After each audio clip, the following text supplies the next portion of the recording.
Hello, my name is Rich Howard, owner of Architectural Builders Supply. This video is to bring you a closer look at the Accurate FE158-1 US15. This is a edge pole, except it's a knife edge pole. Edge poles aren't necessarily as focused on inconspicuous style as much as a knife edge pole. If you use your imagination, you can kind of see why they call it a knife edge pole. And let's take some basic dimensional properties. This is the -1. That means it's 1 inch wide. They have other widths. We'll talk about that as well. This ought to be about 4 1/4 tall. Yeah, it is. And then its thickness, they call it out as 5/16. It is slightly shy on 5/16. This is in the US15, which means satin nickel finish. Okay. This is going to be mostly made of brass. Its screws are here as well. These are likely brass, and be mindful that those are slotted screws. You might want to test these with a magnet before you just go about getting those fired in there. Sometimes it's a bit of a surprise to have a very soft material that you've just sheared the slotted preparation of the head of the screw off. So know what you're dealing with so that you can absolutely properly pre-drill the item for the fasteners. I was told at one time the whole diameter that you pre-drill is equal to the root diameter of the screw. Years after that, it depends on the wood. Is it hardwood or softwood? Maybe about 85% of that root diameter if it's hardwood, and maybe about 80% of that if it's a softwood. Your experience will tell you how to approach that. You can put a caliper on the screw, or you can hold the screw up and then your drill bit, and a numbered drill set would be more ideal because you get very good increment between the different sizes rather than fractional. And you'll find that screws, if you were to look this up, these are probably number 6 would be my guess. You could find out the right size to pre-drill for a number 6, assuming this was a number 6. And then you'll know exactly the right size. And there's even woodworking, I've seen charts from woodworking sites that will give you hardwood and softwood drill bit sizes for that material. What will you use this for? Let's talk about that now. Well, it's a knife edge pole, and generally that means that the owner, the user, you, the specifier, the architect wants concealed hardware, means they don't want to see hardware. And that's really where you will see this. Knife edge poles, you've got edge poles, and you will see those, even though they're not very conspicuous on the door to begin with. But a knife edge pole is intended to be even less so. Obviously, the operation is like this. Okay, you'll see knife edge poles or concealed edge poles used in combination with roller latches that can incorporate a stop, because you're using center hung pivots where you don't see much of that hardware at all. But a center hung pivot is not going to permit the inclusion of a stop as a traditional frame would have. So you could use a roller latch with an angle stop, or a piece of hardware applied stop. You need some way to keep that door from going any further. But pivots, a roller latch, which you won't really see much of, which you can put at the header and use a strike that you won't see from the exterior. And then a knife edge pole. You won't see much hardware at all. This is literally all you're going to see, just the edge of that. I'm doing an awful job, but that's all you're going to see. Okay, not a lot of hardware there. And that's why they're used. We sell these with predictable frequency. There's no doubt about that. How would you go about prepping for this? Well, how I would go about prepping for it would be, I would use a router every single time. If I was going to do one, I would use a router every time. Because this mortise that you're going to make in the door for this hardware is such that you're going to absolutely see that. Now, let's say on the edge of the door, let's say it's 1 3/4 inch thick, 3080 pairs of 3080 that are all slip and sequence matched. You've got 3 pair of doors. You've got 12 foot of wall there. When you open those doors up, and let's say they're walnut, you got walnut styles, that mortise is going to be quite obvious. Not only in the edge of the door, okay, where you're going to see that, but also in the face of the door, where you're only going to see this. A hammer and chisel ain't going to cut it. So what I would do is I would use a router. I would create a template for myself. I'd use a piece of 1x poplar generally. I would create that to the width and the length that would suit my application, and in that template I would create a notch. And this piece of equipment is literally no different than prepping for a butt hinge. Okay? It's got a length, it's got a width, it's got a depth. It's no different. It's just as a funny butt hinge is all it is. So it'd be no different than if you're familiar with templates, think of how you would prep for a hinge. So what I would end up doing is taking a piece of 1x poplar, I would create my notch to the proper length and depth, incorporating my net finished hardware size along with the diameter, or the radius really, of my, the diameter of my router guide. I would then decide what bit to use, probably a 1/2 inch 2 flute carbide bit, and I would route that. I might even go so far as to take that poplar template and make it 4 feet long rather than 4 1/4. Let's say you add another 6 inch on either side. You know, you've got an 18-inch long template. I might choose to make it 4 foot long, and the reason would be I could flush it to the bottom of the door down here, flush it to the edge, and clamp it. Flushing it to the bottom of the door and the edge allows me to not be concerned about height. If I've got 6, 8, 7, 0, 8, 0, 9, 0 door heights or whatever, if I'm always putting them at the same height, I'm always good. And I suppose I could even make it longer and then give myself marks on the bottom of the template.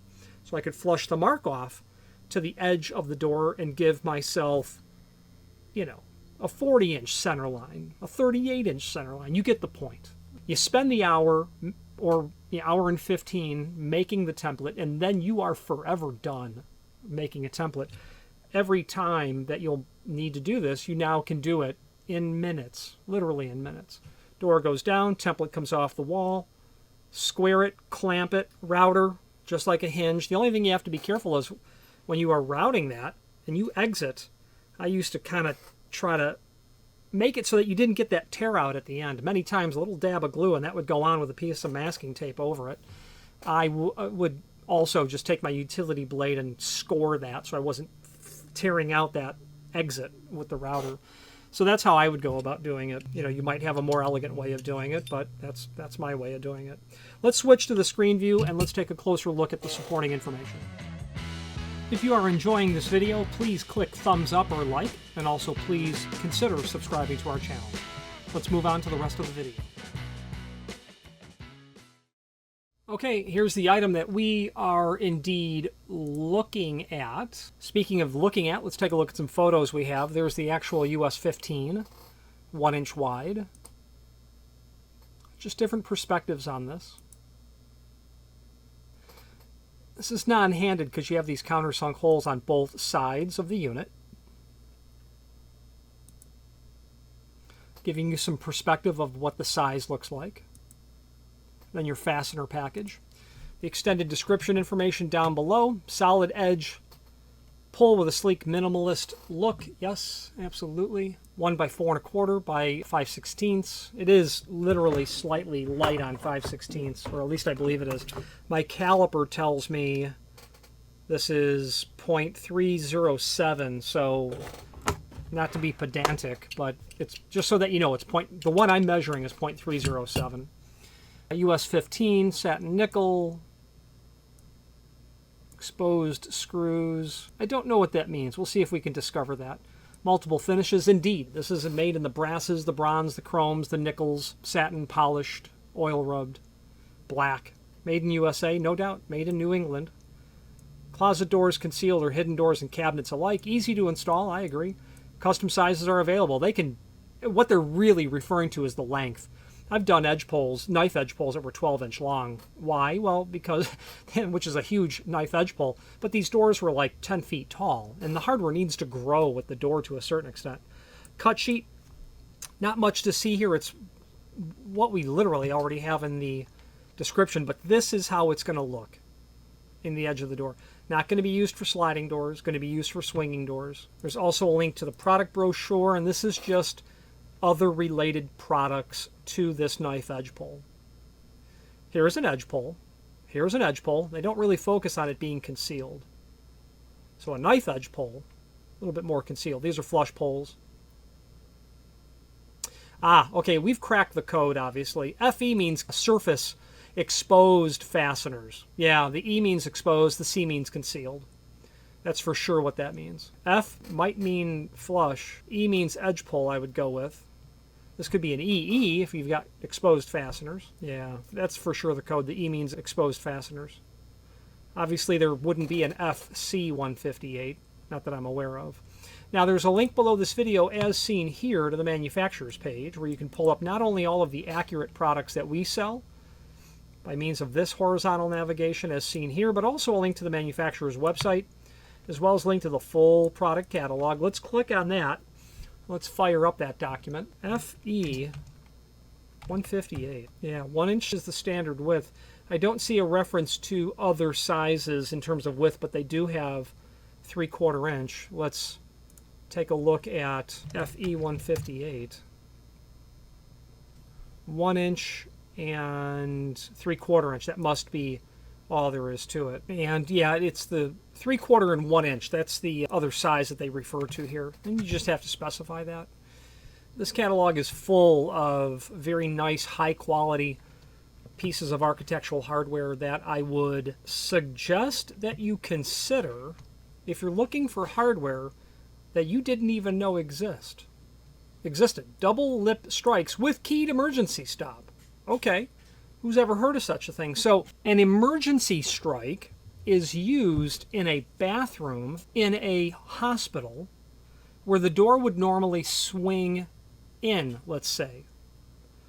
The patient can go in the bathroom, close the door for privacy, but rescue hardware and emergency double strikes like this, it's called rescue hardware, you can push this down and swing that door out towards you, so it's going to be hung on a center hung pivot.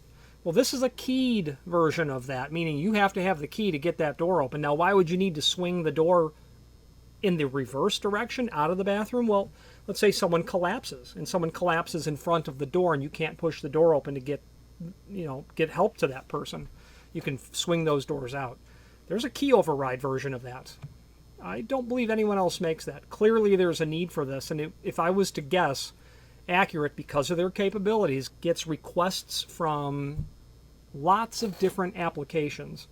I know that they are involved in behavioral health projects where they're doing hundreds of mortise locks with ligature-resistant trim. Surely these types of clients are coming to them saying, we have a particular problem, can you solve it? I would bet that this is the child of that sort of meeting of client and manufacturer. I don't know that, but it exists for a reason. It's not because Accurate decided to do that for no reason. Anyway, neat stuff. I'd go through this catalog. If it's custom, they can do it. These are pocket hinges. They're known traditionally as Harmon hinges. These are really neat because they are an extremely elegant version of a swing clear hinge. You need the door out of the opening. This is the way to go. If you were to search Harmon hinge online, you'll find some really cool 19th century drawings of that material. Let's wrap up this video on camera. If you've not hit subscribe yet, we would very much appreciate if you did, and hopefully you're enjoying this video. Now, let's get back to it. All right, in conclusion, if you have any questions on the FE158 in a 1 inch wide and a satin nickel finish, please feel free to reach out to us. This piece of equipment's going to Great Britain, which, quite frankly, is a testament to the type of reach that Accurate has in terms of the hardware that they produce. I have had them, and I've told the story in other videos, and I'll just recount it briefly here. I've had a need for extremely custom equipment. We did mortise locks for air traffic control towers in the Middle East, and these mortise locks required, the specification required that there be 2 keys to operate these locks, meaning there had to be 2 people with both of their keys present. So key A went to Joe, key B went to Tom. And if Joe and Tom weren't both there, no one was getting in because you needed both keys. You would turn one, then you could turn the other is how that worked. And those locks were really expensive. Really, really expensive. However, it's a piece of equipment that solved the problem perfectly. Very secure area. I don't know the cylinders that they were using. I believe that they were probably Medico, because I believe that this installation has Medico installed. And it's hardware that's going to last a century or far longer than that. If you have any questions on the FE158 and a 1-inch in any finish, please feel free to reach out to us. Thank you. Thank you for watching, and if you've enjoyed this video, please click thumbs up, please subscribe, and maybe even send the video to someone that you know. Thank you.